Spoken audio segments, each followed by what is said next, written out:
Welcome to Dad Guide. I'm Cooper, and today we are talking about Labadee. So if you're booked a cruise with Royal Caribbean or you're looking at one and this is on the itinerary, let's get into what you can look forward to at Labadee Haiti. So like I just mentioned, this is attached to the mainland of Haiti. This is not a private island like there is with Coco Cay or some of the other cruise ships. This is on the mainland, just on the coast, more of a peninsula, I would say. Overall, it's a very gorgeous scenery. When you pull up on the cruise ship, you're immediately going to see the mountains and the just gorgeous colored water.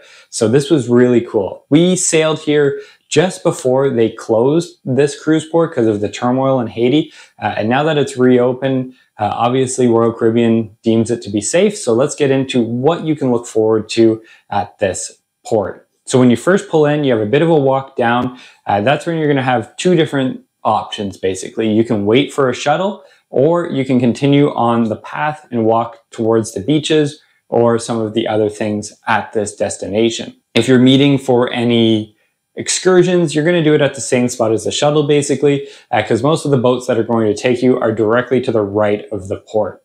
So as you're going up, your first beach is the Dragons Beach. This one is probably for the average person not where you're going to land. It's very wavy. It's gorgeous to see and to walk around, but it's not probably a spot you're going to want to stay for the day, just because if it is windy at all, this is just going to be a hard spot to swim. Then you're going to go up a little bit farther on your left. You're going to come to some water parks for young ones, for kids. A nice spot. There's some hammocks around them. So overall, a really nice spot to hang out if you're with a family. And then you're going to come to the next beach, which is Adrenaline Beach. So this is probably the main beach that most people go to. You have very close access to washrooms here. You have very close access to the lunch buffet when it comes up and the bars that are near there. You also at this beach are going to have the zip line that goes over top of you.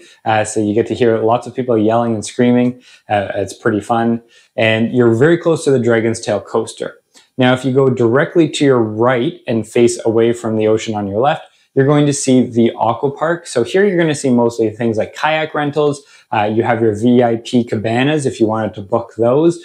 But that beach is much more covered. It's more of a peninsula. So it's very different vibes than on the Adrenaline Beach side where you're overlooking the ocean. Here you're more in a cove. It's very pretty, very cool. Just kind of depends on what you're in the mood for. Obviously, with it being completely secluded from open water, it's going to be pretty much no waves. So that is something if you're interested in, that is a good spot for that as well. It's also seemed to be a little bit, not quieter with people, but probably less families overall there. It seemed to be more of an adult crowd. I don't know if it's always that way or just happened to be that way when we were there. So now back to the Adrenaline Beach. You're also very close to Dragon's Tail Coaster. So it's about, call it a 3-minute walk if you want to do the coaster. You can book the coaster ahead of time, or you can, when you're there, you can pretty much go up and hop on. It wasn't crazy busy when we were there. I don't know if that's circumstance, but when I was talking to other people who visited there before us, they said the same thing, that if you do forget to book your pass, usually they have some spots reserved just open in case people want to go. And I would highly recommend doing the coaster. It doesn't take very long out of your day and it's a lot of fun. So if that's something you're into, that's definitely something to check out. The zip line, on the other hand, you definitely need to book that ahead of time. It's going to fill up. It's going to take quite a bit longer, maybe an hour and a half to 2 hours to do the entire trek and do the zip line. I did not personally go on it, but we had many in our party that did, and they said it was a lot of fun as well. So either way, you can easily do both. People we sailed with, they did both. We just did the Dragon's Tail coaster and stayed with our son.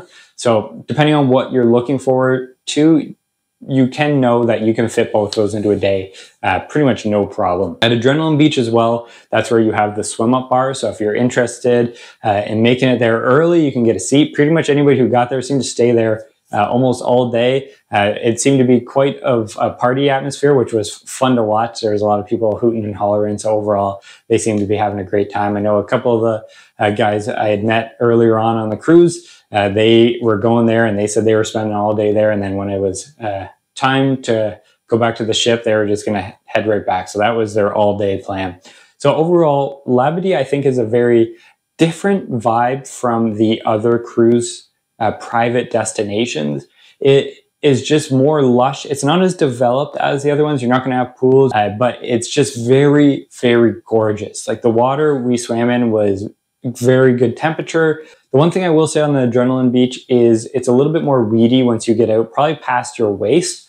There's kind of trails to get through the weeds, and once you get past them, then it kind of opens up again. So that's just something to keep in mind. It's nothing wrong with it. It's just a little bit different, but it is cool for snorkeling because that does bring some fish in. They can kind of hide in those weeds, and you can, if you're snorkeling, you get a pretty good look at them. It definitely filled up, I would say, more towards the afternoon. Everybody had gotten there. So if you want to get prime beach spots, you probably want to head out a little early. So we left right in the morning.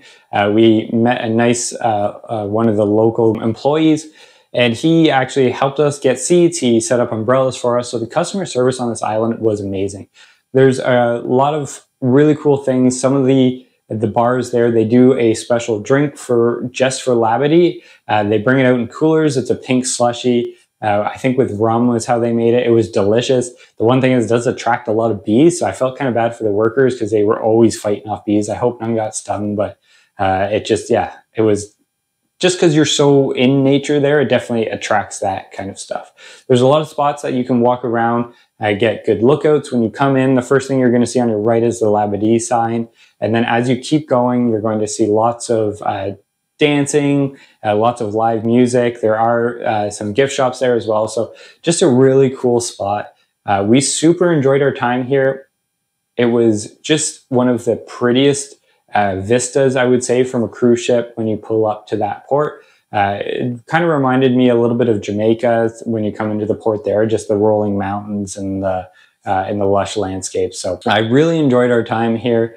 If you are planning to go here, obviously check the safety. That's kind of the current climate that's going on in Haiti, because this could be a cruise port that kind of is on edge if you can go or not. So far, they seem to be holding steadfast that this will be a port that they can continue on through the winter cruising season. So that's good news. So if you like this video, if you have any questions at all for me, please let me know in the comments below. Please subscribe, please leave a like, and we'll see you next time.